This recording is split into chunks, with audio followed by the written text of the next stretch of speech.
Monday, July 20th, 2026. The time now is 5:01. The purpose of our meeting tonight is to receive presentations on possible public engagement processes. Can we please get a roll call? Commissioner Butler? Here. Commissioner O'Boyle, absent. Commissioner O'Donovan? Here. Commissioner Rubino? Here. Commissioner Ryan? Here. So we are moving forward on our Tinley Park Mental Health Center project, and hopefully close to finalization of everything. Therefore, we are going to be moving into our public engagement portion of it. The purpose of tonight's meeting is to receive presentations from different companies to find out about the process of public engagement. So the Park District has stated from the beginning when we acquired this project that we are going to engage the public. Our focus has been on the remediation, and now we are looking forward to beginning that process of community engagement. So tonight we are going to hear from 2 different companies. However, in your board packets you have information from 3 different companies about the services they offer and what they envision that this process could look like for us moving forward. So I'd like to start first with Featherstone, and Featherstone would like to come forward. I also had some cards that I passed out to a couple of people. I got one. Thank you. Oh, here's one. Thank you. My pretend podium I'm standing behind kind of hides the midsection. Mike Swain with Featherstone. So, I'm the Director of Business Development, part of our leadership team. And we've been speaking with Sean and Ryan over the last couple of years about this amazing opportunity that might be coming down the road. It's grown from the initial thought process of a little piece to this great opportunity. We're excited to be here. Featherstone is project plus construction management. A lot of people look at project management and construction management as the same thing. We're a hybrid of many opportunities of the process. So Tom's going to speak more about what we do, why we're here.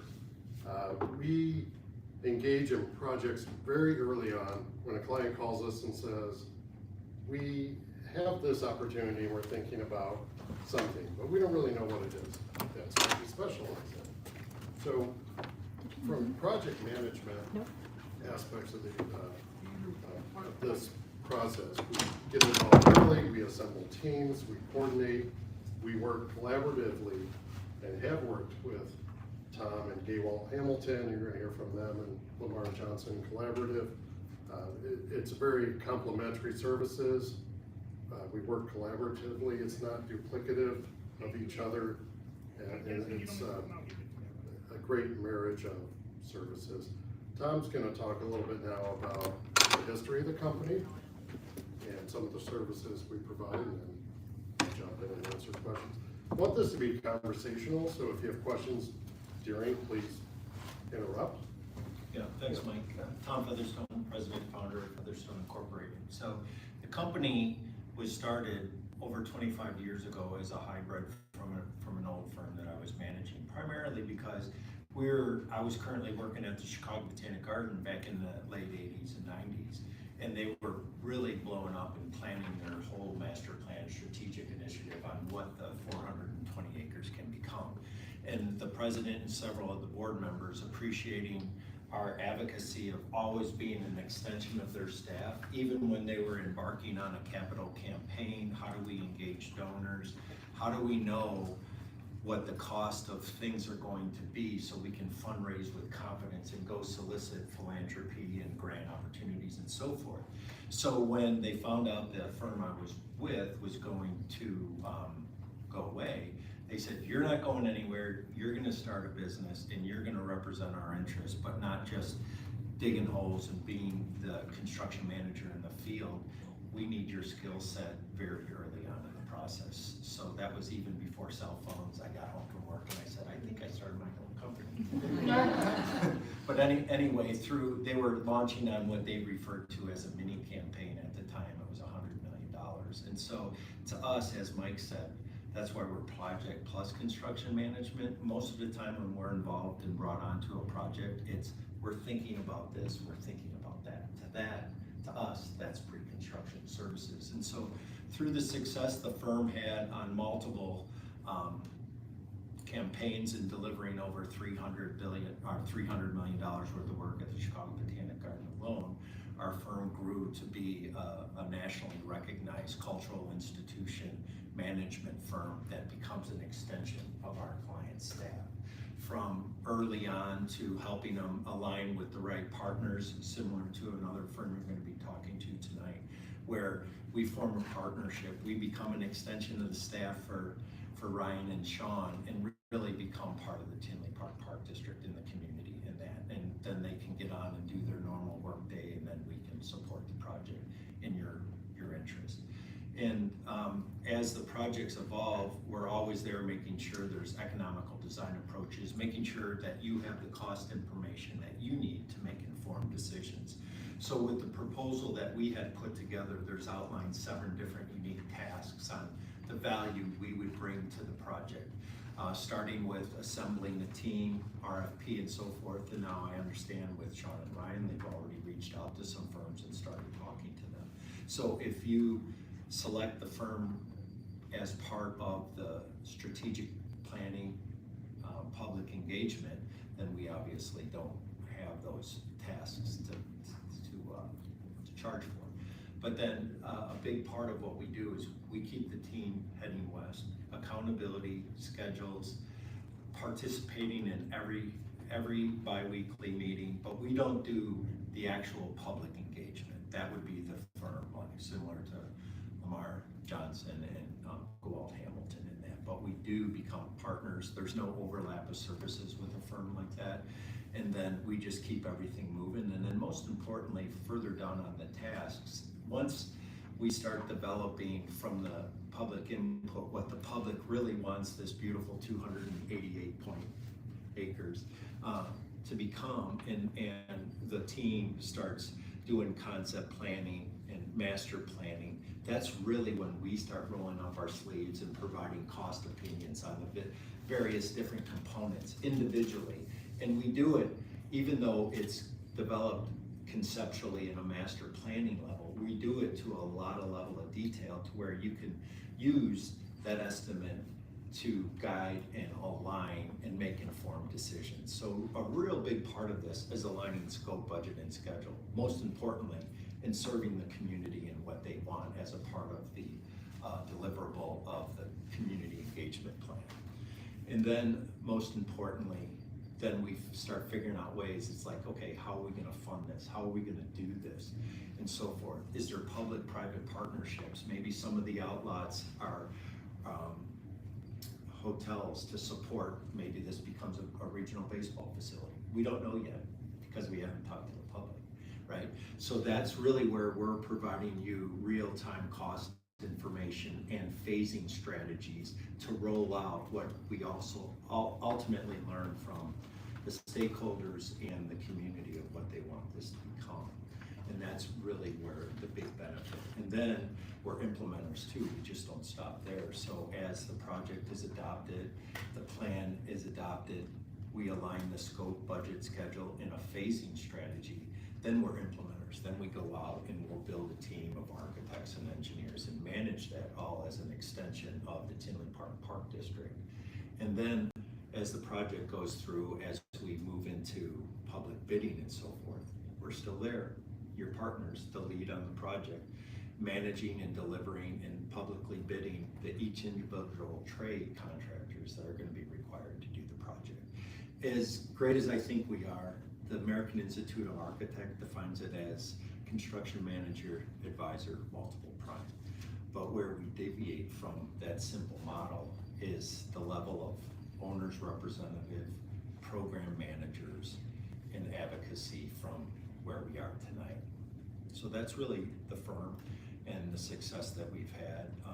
If you haven't heard of us before, I guarantee you you've been on projects that we've implemented. If you've ever been to the Botanic Garden, Morton Arboretum, 28-year run on doing multiple campaigns there. Cantini Park in Wheaton, we managed all that new project, New Leaf project.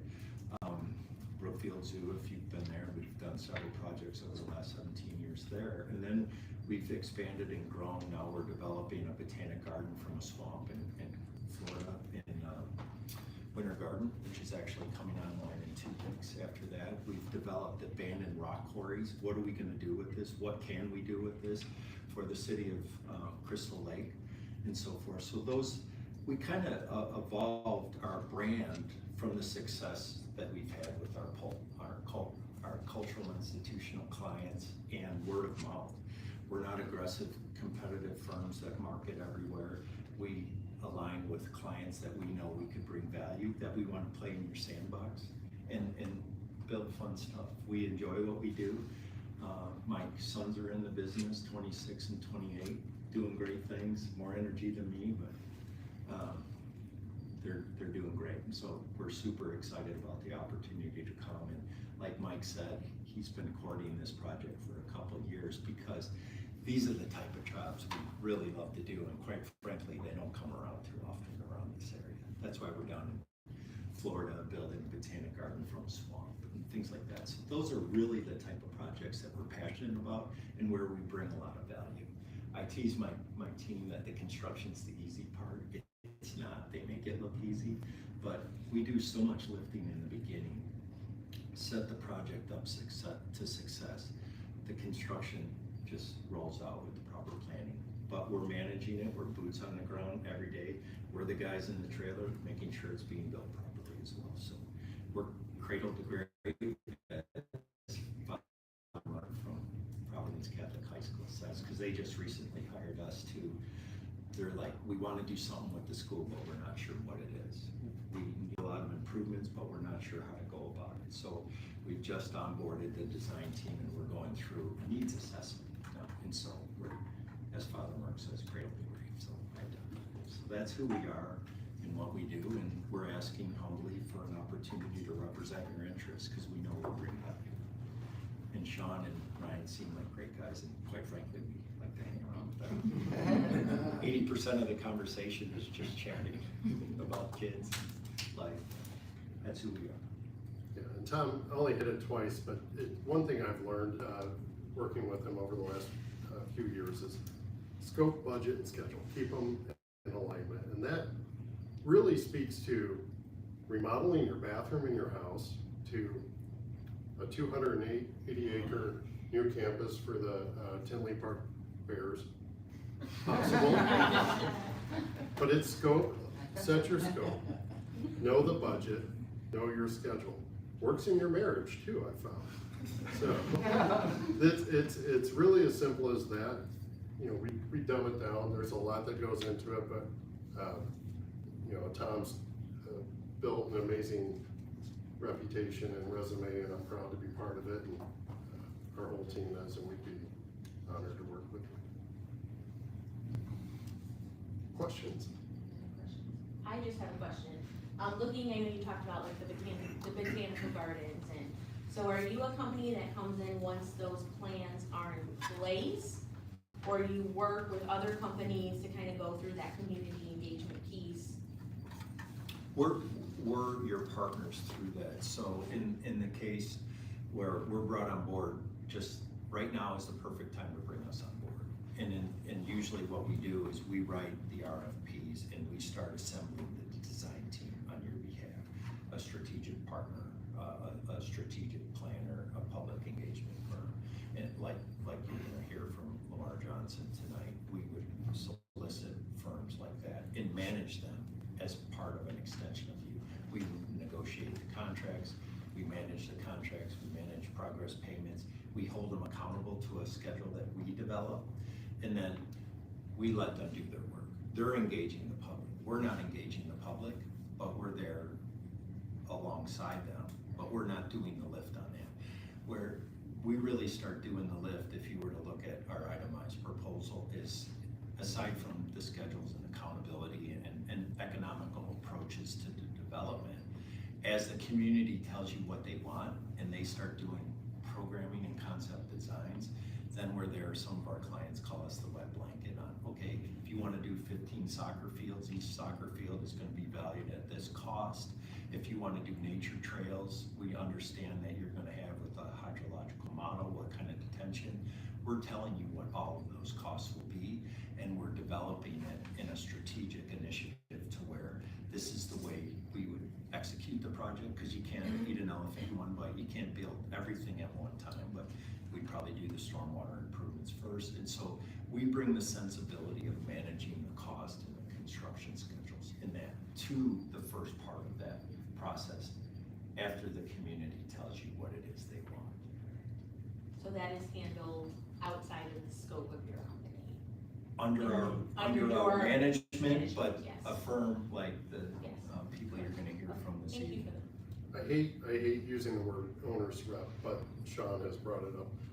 You might think of it that way. We're an extension of the staff to present real-time information to the board. They take all the information that's gathered, we present it in a package with real-time information, real-time cost validation. Guys, what do you think? Great, let's take it to the board. That gives you informed information. Duplicative there. Gives you the real-time information to hear what the community is saying and answer their questions. And then as the design evolves, where they're looking at economical design approaches, hey, we can do this. It produces the same deliverable, the same end product, but we can save money if we do it this way or that way. So we're always your barometer of cost and real construction without engaging in construction, because we bring that expertise.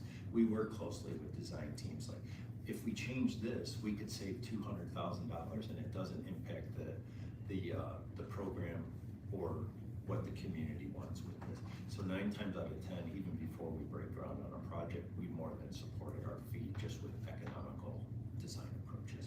And architects and engineers really like our involvement, because they can be effective with design.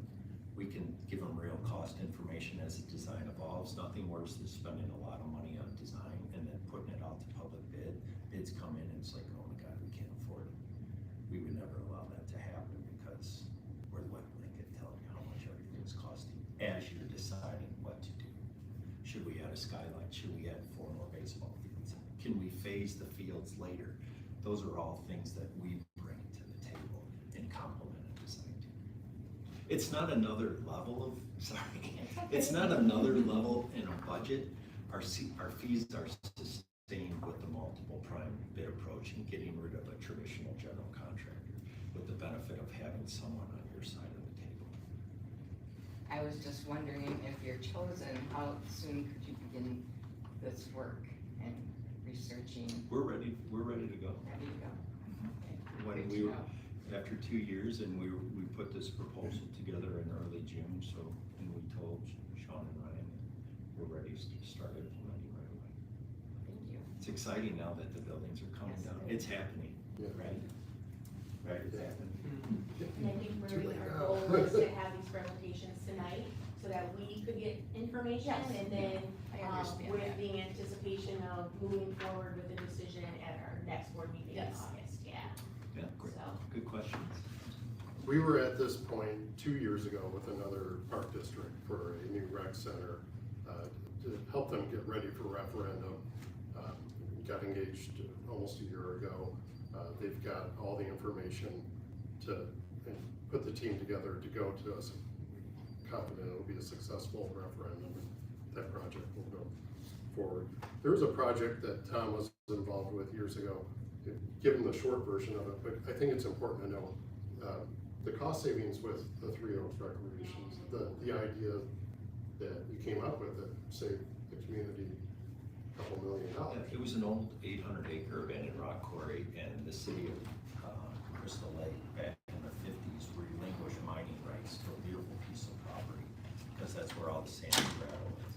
And they were promised that with relinquishing mining rights to this property, they would be given back the property for $1. But there was no definition of how they left the property to them. And if you can appreciate it, if you've ever been down over Thornton, it's shear walls, 60, 70, 80 feet and screams Little Johnny's swim area like an 80-foot cliff. So we were brought on board to manage design professionals to come in and manage the construction of the project.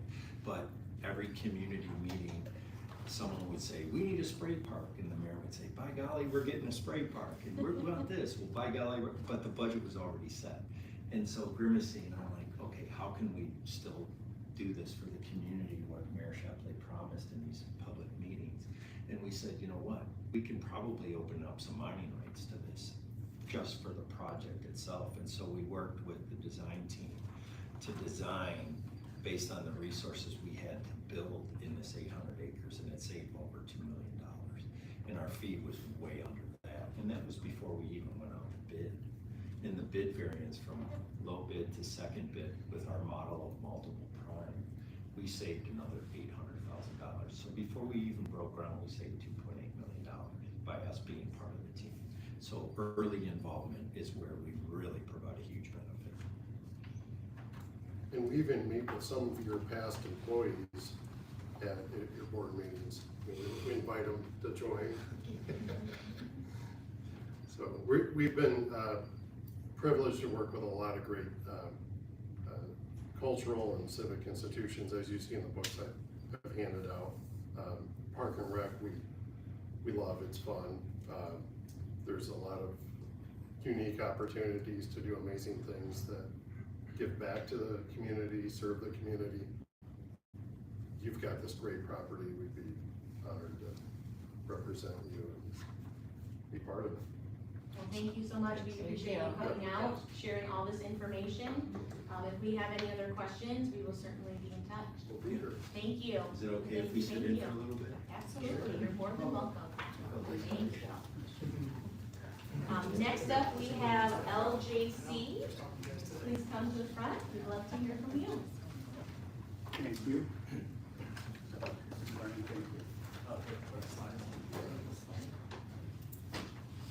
All right. Thanks again for.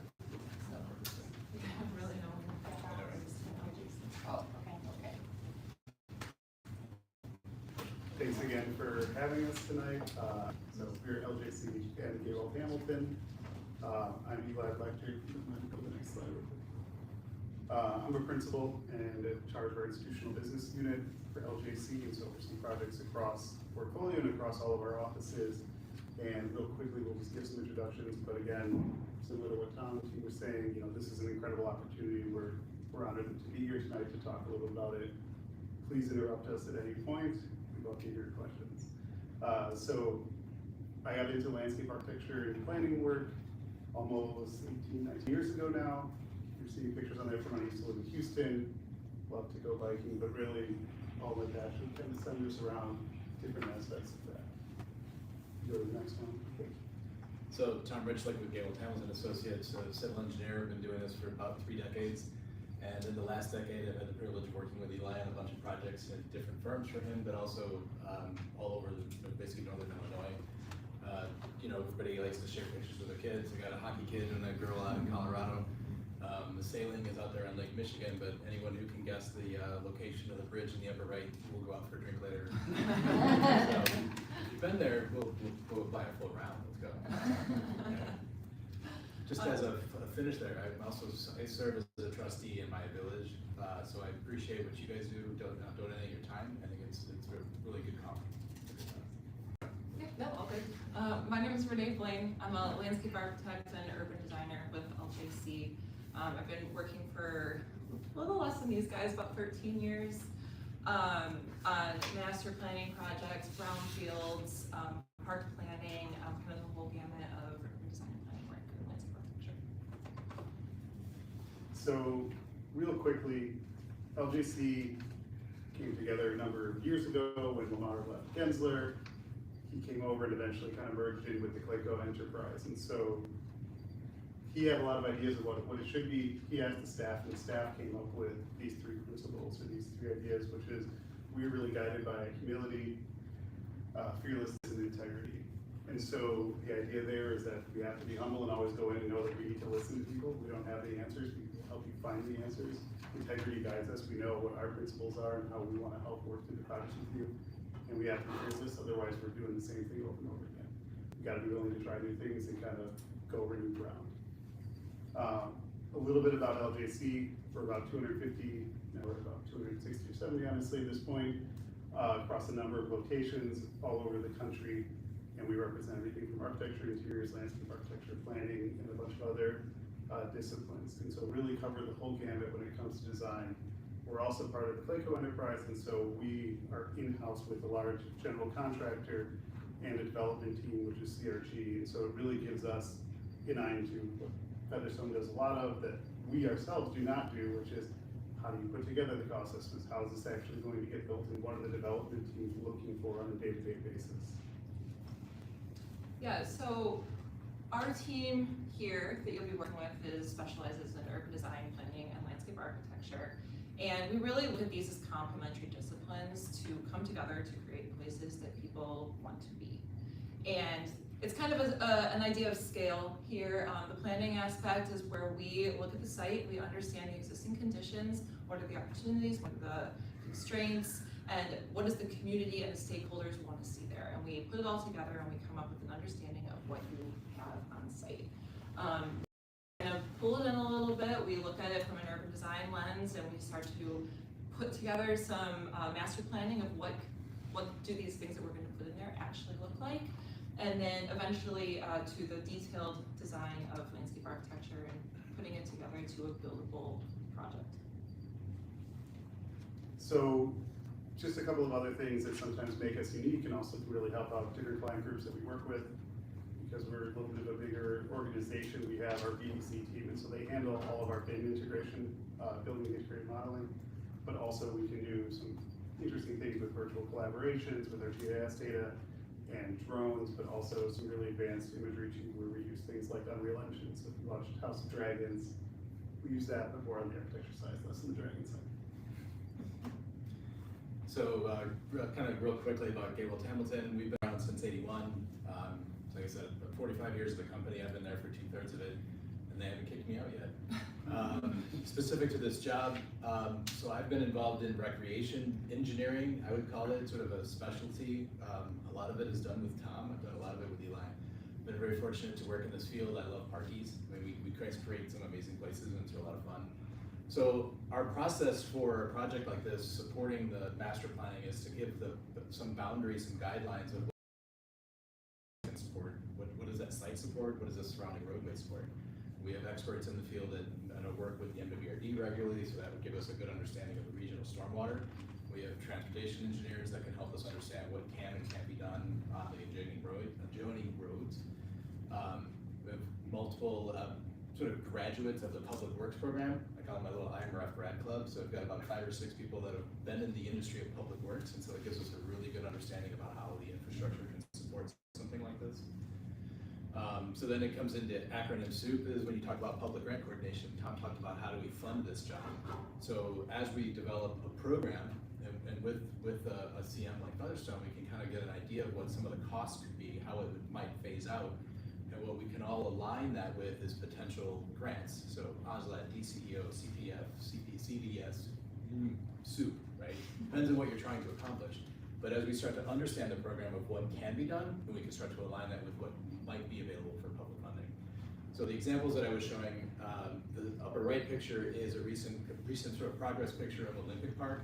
That's an 80-acre sports facility you guys see right off of 290, 355 in Schaumburg, just south of Woodfield. We're just converted the sort of main infield of softball fields to a synthetic infield. Kind of a neat, bit of fun niche. The lower right-hand corner is that other baseball team. I don't know, we're in the south suburbs, so you guys know the Sox more than those guys who blew up north. But that was a conversion, and in the left side, where the sort of the left of that crazy little box there, there's an underground detention system for the renovation they were doing there. And right on top of it goes back where the old home plate of Comiskey Park used to be. So it's now is, you know, what you see now is a home plate circle where people can come and take a picture in the old Comiskey home plate. So it was a high-profile project, and one of the potential opportunities of trying to bring someone here that has a national scale. These are things that we're familiar with, that Lamar's familiar with, Featherstone's familiar with. So the bulk of our services, I think, that we're talking about for this proposal right now, and kind of what we gave Sean and Ryan, is really thinking about public engagement. So public engagement to us is not a phase in a project. It's something that happens throughout, and that's what makes it so successful. We really focus on creating shared language with the community. Big problem we go places is some people think this term means this, or then, placemaking means that, and then you don't start off on the right foot, it's never able to get back there again. So it's really getting the community to understand that. And then a lot of it goes through how are we making sure it's specific to those communities that are not just Tinley Park as a whole, but also what are those immediate communities around there? How are they affected differently, and are you speaking to them? Who are the stakeholders we need to engage? And then how are we building capacity? Because the project doesn't end with community engagement, that's the start. And so you gotta build up that capacity both within the community, within the client and the stakeholders group. So then when you move on to the next one, everyone knows how you got there. So we're gonna run through a few projects. Again, cut us off at 8 points, please ask questions. We were lucky enough a couple of years ago with 2 different firms to work on the citywide Chicago plan. So this is the first citywide plan that was done in 50 years.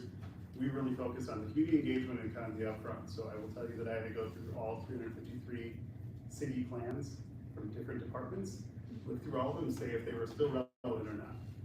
It was a very long task, but it was really great to be able to go in and get that basis of understanding and then go back to the different community groups. We split up all the different stakeholders into these pillars, and it really worked well then to get together with them, again, put that shared language together, and then work with them as the capacity building entity kind of within the greater planning. So now we had all these different advocates that sat, whether it was in the housing group, or the economic development group, or the environment group, and then they could go out and actually help with other parts of the public engagement as the plan got further and further along. So the POP series is a series of installations, all in the city of Chicago, that are meant to bring revitalization, a neighborhood revitalization to the places that they are installed. We worked directly with the city of Chicago and neighborhood groups to both determine where these installations were gonna go and what would be them.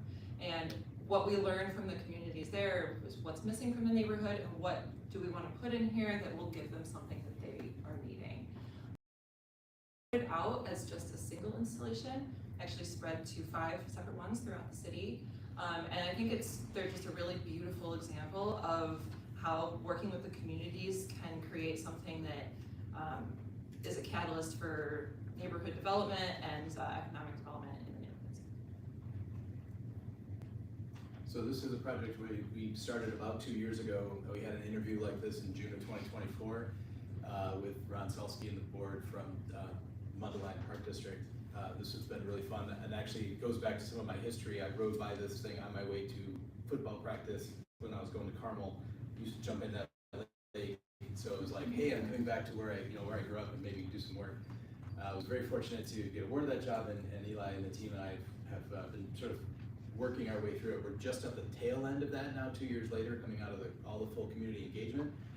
We were able to be involved, sort of similar how Tom explained it. The engineer is sort of in the back seat of it, and Eli and Aneshka did a really wonderful job on that one, sort of really drawing the community out to get some feedback at staff level, at the regional level, at the village level. From there, so one more slide, we took from that master plan and started to break it into projects that are now being broken out into proposals for construction documents and leading into the rest of this project. So we're excited to see that go from there. And then what you don't see behind the scenes there is the spreadsheet that backs up all of the costs that go with it and which acronym of grant funding is going for each project. So I will say on this one, Tom's team has been incredible at going after and helping support all of the many different grant opportunities. The thing we didn't have until much later on in the project was something like what Tom's team does that organizes it, puts the cost to it, and so we had to get much further down the road before we got something like that within the planning. This is the Illinois Quantum and Microelectronics Park. So this is the old US Steel site on the south side of Chicago. I've been working on this project on and off for almost 13 years now, with 3 different developers now. And so we are finally building something. I can say that the walls are up and we got some movement, but this has been an incredible project, not dissimilar from your site where it's a huge site. There's a lot of opportunity. There's challenges too with the environment there, with the existing structures. So all of those things came into play. And there's a very local community that wants to understand what's going to go there, how it's going to affect them, and what are their economic opportunities in the future too. And so we have been there from actually many years before day one to day one now, and to actually through the construction. So we've been working on the planning, we worked with the development team through the community engagement, and then really thought through how does that legacy from the US Steel site translate into the new development going out there, and helping them continue to think about the infrastructure, the development, all the different pieces that go into that. And then these are a few of the pictures. This is the first phase building that's going up right now, although none of the steel is on there yet. One of the last ones we wanted to share is the Oak Brook Master Plan. And so this one is the former McDonald's campus, so somewhat close by. My wife used to work here. I think she's a little happier being downtown now, but missed a lot of the amenities there. It's a really beautiful campus, and we got brought in again to think about how do you transition from this huge economic engine that's right in our backyard to now a vacant campus. And they went through the same process up in Hoffman Estates too, with Sears. And so we jump to the next one. This is us starting to put ideas towards a vision after many, many months of working with that client group. This one was a little different because obviously it was all private development, private kind of commercial before, and they started to think through, could it be residential? Could it be a mix of commercial and residential? Could it be entertainment? And so as we went through, if you go to the next slide, sorry, we really were able to put together a robust master plan with them that was flexible, but then also brought in things like a really high level of sustainability, thinking about resiliency and putting that scorecard together for them. So as they got developers that came in and said, oh, I want to do this, or a tenant came in, they were able to evaluate against those ideas that they had already put together. The principles and the process were really well laid out, so they knew how to do their decision making. If you jump to the next one, well, this is the last one on that, but this is what the ACE headquarters looks like there. We were able to, and lucky enough to work on that part of the project too. But it was really great to see this come to kind of a first phase fruition and bring jobs back to the site. Yeah, so talking a little bit about our process and how this all comes together is we have already created a preliminary kind of 4-phase project plan, but working with us, this is iterative, it is cooperative. Nothing that we have put together at all so far is permanent, and we will work with you both in the beginning and throughout the entire process to make sure that our plan and our deliverables are what you need when you need them and what you're looking for from us. The phases are divided into 4 phases, as I said. The existing conditions report, that's our discovery phase. Public engagement, which says it's really, it happens throughout the entire project. We will engage the public in the beginning, throughout every new phase of the project, and every new kind of time where there's new information that we want to get feedback from the public on. We go back to them and we say, look, this is where we've been, this is what we've heard, this is what we've done with the information you've already given us, and this is now what we need from you to move this process further again. In this, we also have an implementation plan. This will help you to understand where your funding is going to come from, how the site is going to be phased, how it's actually going to get built, and a development strategy. And Eli mentioned earlier that we are part of an enterprise that has multiple companies underneath the same umbrella, and one of those is CRG, which is a development company. And so we plan to bring them in to help us develop the developer interviews and how to help you pull in the developers to actually get this done. So that was a little bit about us, a lot about projects and where we see it going. We like to kind of put up some of the big ideas at the end again, just what we're passionate about and how we think it applies to the project. But we really think community engagement is something that's integrated throughout the project, throughout the process, and really is community specific. And so the team has a ton of experience with that. Renee spent 9 hours plus the other night out in Moline doing that community workshop. And so it's something that we're passionate about and think is a really important part of the process. Everything we do, and we brought a few of our design books, and if you guys need more, happy to send them. We think design excellence and putting together implementable plans is really important. So it's not just about a pretty picture on the page, but something that a lot about that. We bring a lot of different expertise from across our enterprise, across our company, and we think that makes the team stronger and also the plans more realistic and better able to kind of move throughout the process. And then we're always thinking in the back of our mind what the development team would say. We want to be future focused, market aligned, because otherwise you end up with a plan at the end of the day and no one is bidding on it, no one's able to move in and start building those pieces that help support the bigger plan. And finally, we don't propose on every project that comes through the door. most of them do go by the wayside because we want to make sure we're working with clients where our values are aligned. And so Tom mentioned it, like we like working with park districts. This is stuff that we are really, really passionate about. Placemaking, open space, this is what makes communities what they are. And so we want to be working with groups like Community Park where we can really align on that. So thank you. Thank you very much. Are there any questions for JC? I have a question. Can you give an example of, I mean, community engagement is like one of the biggest pieces to me. And can you just give an example of how, I know you just said 9 hours you spent in Moline of how, just a piece of how. Yeah, so there's a lot of different parts of, or options, I guess, for community engagement. And so there is not a one size fits all for any city, park district, municipality at all. And so there's different ways that we make sure that in our plan, we're gonna reach as many people as possible. And so that might mean an online survey for the people that can't make it out after work. Last week in Moline, it was a public workshop that was after work. It was from 5 to 7 p.m. in the library. We were in kind of the second time we had met with the public, so we were giving them an update of what we had done and also getting their feedback with 20 boards, I think, of interactive exercises of where they want to see things, what their ideas are, just talking to people to understand what their ideas are. We'll go out to soccer practice on Saturday to meet the parents with young children. And so we will really work with you to make sure that we know who we're trying to reach and the best way to actually reach them. So This is a good example. this is an example we're gonna leave behind, but I'll flip to where Tom just was. But with all of our public engagement plans, we like to put together a summary document, both at the end of every workshop or at the end of every stakeholder meeting, whatever that is, because we need to have that at the end. Maybe the community or the project, but we've gone in after other consultants over the years, and they say, okay, here's the plan, we need you to go and now put construction documents together. And then we ask, well, why did you put a roundabout in the middle here? And they're like, I don't know. And there's nothing that can think a plan better than I don't know. And so we want to come in and no matter what, at the end of that process, you have a documented description of, well, how did we get to that key takeaway? Why did everyone say no more splash pad? Or why did they say like, this is the thing that we absolutely have to have here or it won't work? That's what we want to be able to document and understand so that the community, one, feels heard. We need to make sure that what they're telling us actually ends up in the plan.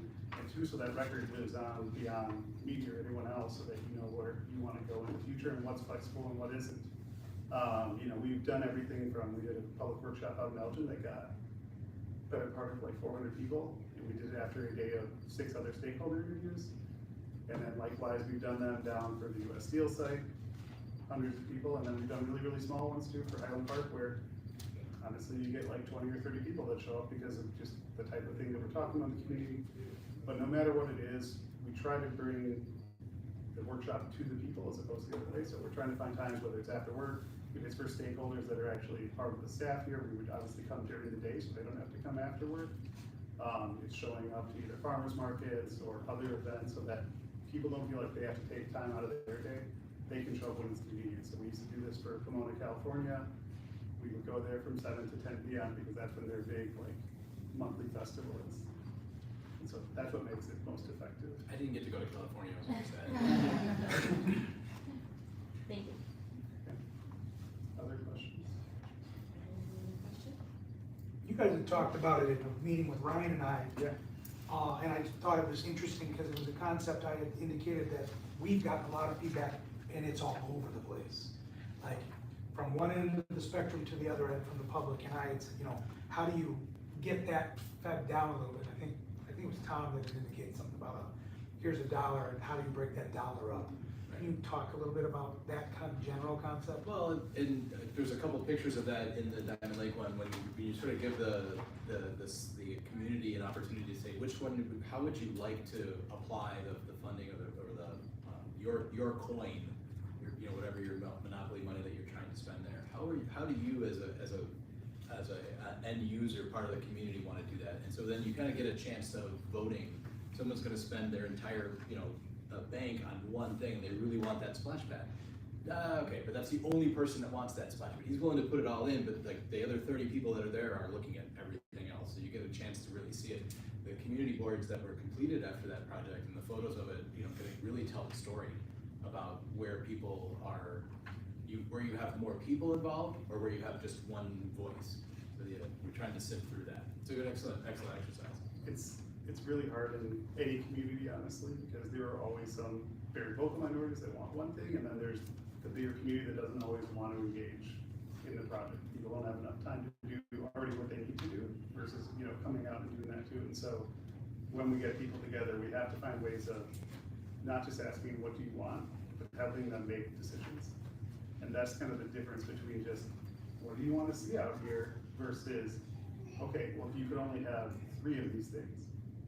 Or you can only have 4 of these things. Which are those and how do you rank them? And why did you decide it that way? And the why is really the most important part. It's not just, what do you vote in, but now tell me why. And put a post-it note up there. And so we spend most of our time at the workshops helping them write the post-it notes. That's the hardest thing to get over usually. It's like, can you just help me write this down for you? Also, sorry. No, go ahead. Also, when you come home from a workshop and you're gonna have, you know, hopefully hundreds of comments, and people are gonna write things in all sorts of different ways, and they're all gonna say it differently, but there are key themes that emerge. And so it's our job to take a look at all of the comments and say, okay, this is what people said, and some of it's very direct and clear, and some of it you have to read between the lines a little bit. Someone's asking for something, and how is that most relevant to this project? How can we give this to them? What are they actually saying? And what are most people saying? How can we give that to as many people as possible? You're never gonna make everybody happy. You're never gonna be able to listen to every single comment, but we are not those consultants who are gonna come in and say, oh yeah, we're doing this to check a box and we're gonna do what we want. Like, we listen to the communities and we respond to them and we create plans that are based on what we hear from people. I think the best example was Chicago DOT has a really hard job when they go out to communities and say, we're gonna change this major roadway. So we've been working on Chicago Avenue with them for a long time, and they did not want to do an in-person public workshop, especially one where we let people draw.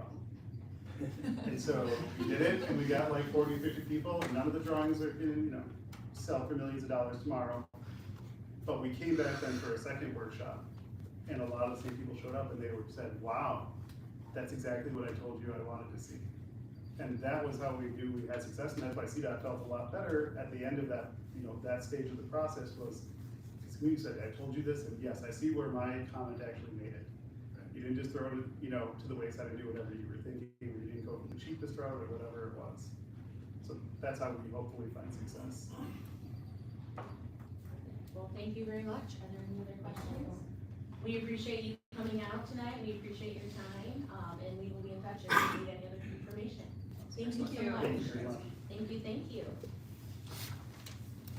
I did mention, just for the board members, there is information about a third company who was unable to make it tonight in your board packet. So make sure you take a look at this as well, so that we can figure out what that is going forward to go through that.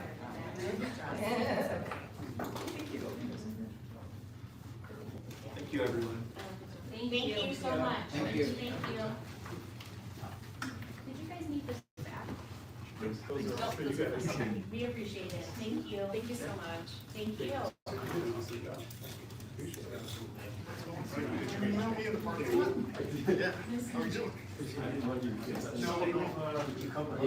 No, I'm not. I'm guessing they don't need any of those things. No, thank you. Bye, guys. Thank you. At this time, we will move on to the public comment section of our committee of the whole meeting. Are there any public comments at this time? As a reminder, can you just remind everybody about the public comments? Public comments are limited to 3 minutes for each participant. Non-agenda items, you can talk about it. Thank you. The floor is yours. So, I'm the vocal minority who is interested in one thing. I heard Chicago Botanic Garden. Did everybody else hear Chicago Botanic Garden? So, as my one lonely voice, I'm sure you all know where my opinion would rest.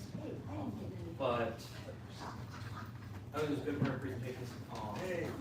I think, for me, the second group seemed a lot more focused on what felt like, I don't want to say more urban development, but as a comparison, a lot of what they were presenting reminded me a lot of Harmony Square. And so, I think from my perception, just getting that as input, since we already do have Harmony Square 3 blocks away, having more of that doesn't quite seem what I, as a member of the public, would be going for. But again, only care about one thing, and I'm a little biased. Thank you. We appreciate it, thank you. Are there any other public comments at this time? There will be time for public comment later too. So you can either comment now or later. Later. Any other comments at this time? I did. Marie, you've been on the board, what, 23 years you volunteered now your time? I'm going into my 23rd year, yes. 23rd year, congratulations. Thank you. Have you been notified of any of this stuff with these proposals? In our board Received it? No, before this meeting? No. Prior to them showing up with all the fancy books, discussions, conversations? In the last board packet, and I heard what they were ready to watch for. And I believe Sean reached out to make sure that you could attend the meeting Right. tonight, right? Yeah. Yeah, I would just, this gives the appearance of hand-picked. To do an RFQ of something like this, just have someone show up and this wasn't put out.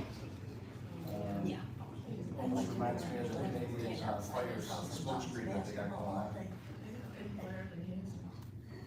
They left, I was gonna have asked them directly how long they'd be communicating with them. That's why I asked how long you've been on the board, 23 years. Huh? They said a couple of years, they've been talking. Exactly. And Marie is just finding about it through a board packet, more time than anyone else Well, board time together. I think he just meant like a relationship. And I believe these are companies that we've used before on other projects, not Can you make necessarily. some mention or comment?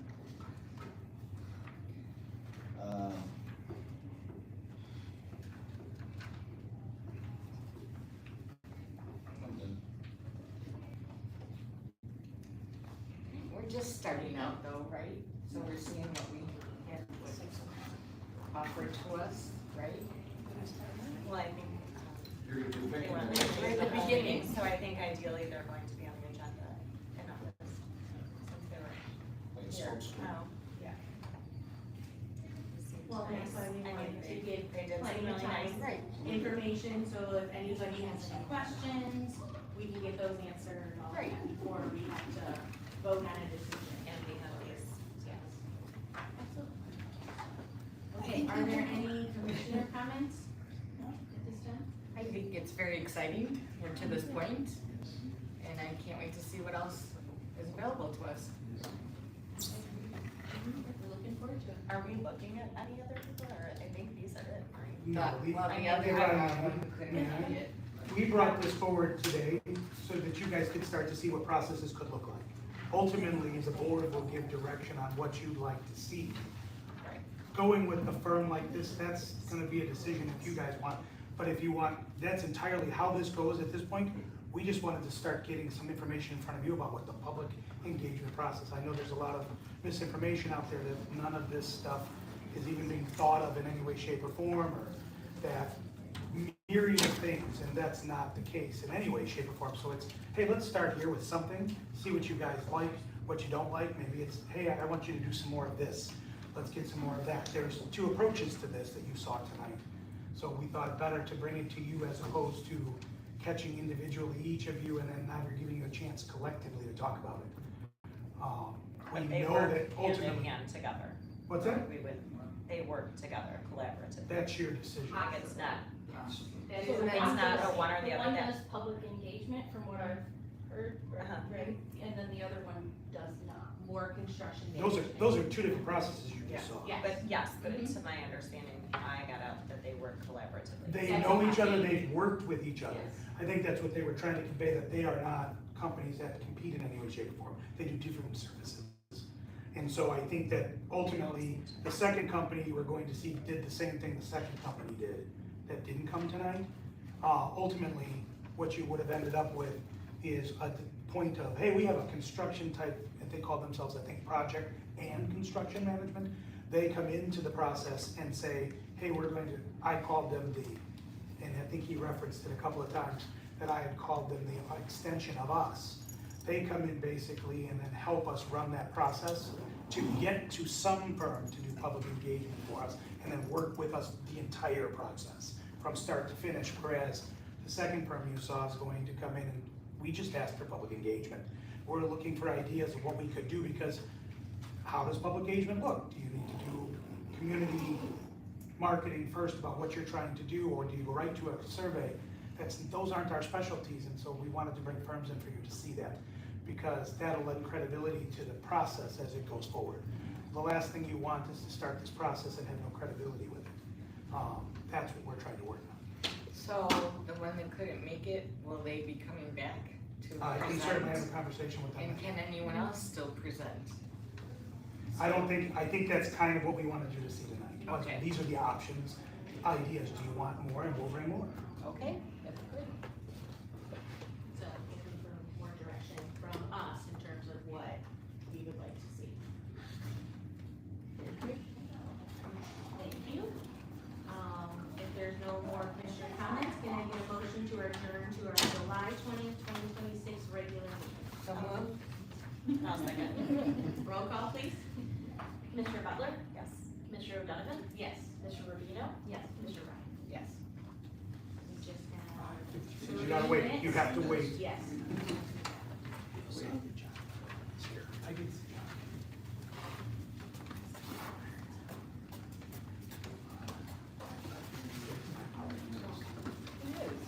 Exciting. No? This is ready for anyone. Record me, ready? Did it go? Yep. Why was it on private? It wasn't. Carol